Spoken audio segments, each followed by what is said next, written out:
दोस्तों, आज हम पढ़ेंगे जयसी ग्रंथावली संपादक रामचंद्र शुक्ल कल नागमती बिजू खंड जो हमारे सिलेबस में है। आओ पढ़ते हैं। हम सूफी काव्य धारा के प्रमुख कवि मलिक मोहम्मद जयसी ने अवधी भाषा में पद्मावत नामक महाकाव्य की रचना की। इस ग्रंथ का पूरा कल्पित और उत्तरार्ध इतिहास के अंदर की पहला भाग है जो कल्पित है और उत्तराबाद वाला ऐतिहासिक है। चित्तौड़ का राजा रतन सेन अपनी रानी नागमती को छोड़कर सिंगलदीप की राजकुमारी पद्मावती से विवाह करने हेतु सिंगलदीप चला गया। इधर उसके वियोग में रानी नागमती अत्यधिक व्यथित रहने लगी, मतलब कि विरह में रहने लगी। जयसी ने 12 मासा के माध्यम से नागमती की विरह वेदना का वर्णन पद्मावत में नागमती विजोग खंड में के अंतर्गत किया है। मतलब कि जो विरह वेदना है उसका वर्णन जयसी ने 12 मासा के माध्यम से नागमती विजोग खंड में पद्मावत का के नागमती विजोग खंड में किया है।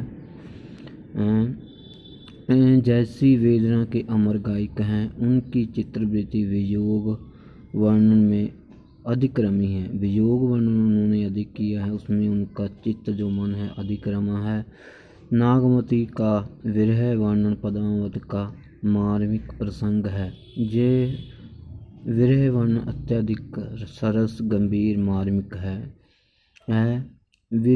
बिरहणी मतलब कि जो नागमती विरहती नागमती एक सामान्य नारी की भांति बन बन भटकती फिरती है। कवि कौवे को अपना संदेश वाहक मानती है, तो कवि भ्रमर को और अपना विरह संदेश इन शब्दों में प्रेषित करती है।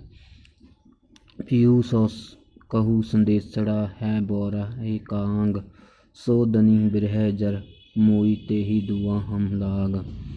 वो कहती है कि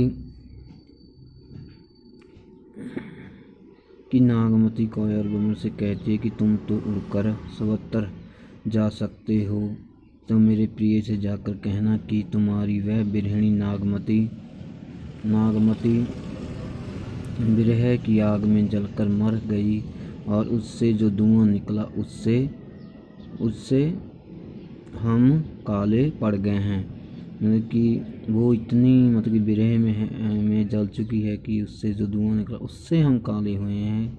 कौवा और भंवर को कहती हूँ नागमती के विरह में सात्विकता है, मतलब कि सत्य है। वह भोग विलास की आकांक्षणी नहीं है, वो भोग विलास को नहीं चाहती। वह तो प्रिय दर्शन के लिए व्याकुल होती है। प्रकृति भी नागमती के दुख में संवेदना व्यक्त करती है, मतलब कि जो प्रकृति है वो भी नागमती के विजोग खंड में भागीदारी है।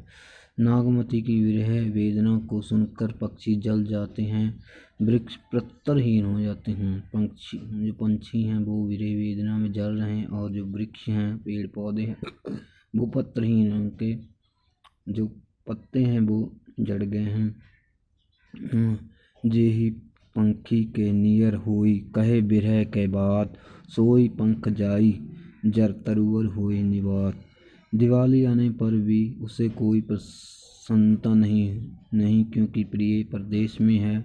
निश्चित ही नागमती का विरह वर्णन हिंदी विरह काव्यों में श्रेष्ठ स्थान पर प्रतिष्ठित है। वेदना का जैसा निर्मल मार्मिक और गंभीर वर्णन जयसी ने नागमती विजोग खंड के अंतर्गत किया है वैसा अन्यत्र दुर्लभ है। मतलब कि जो वियोग वर्णन जयसी ने पद्मावत में नागमती का किया है वो ऐसा विरह वर्णन मिलना बहुत ही दुर्लभ है। धन्यवाद।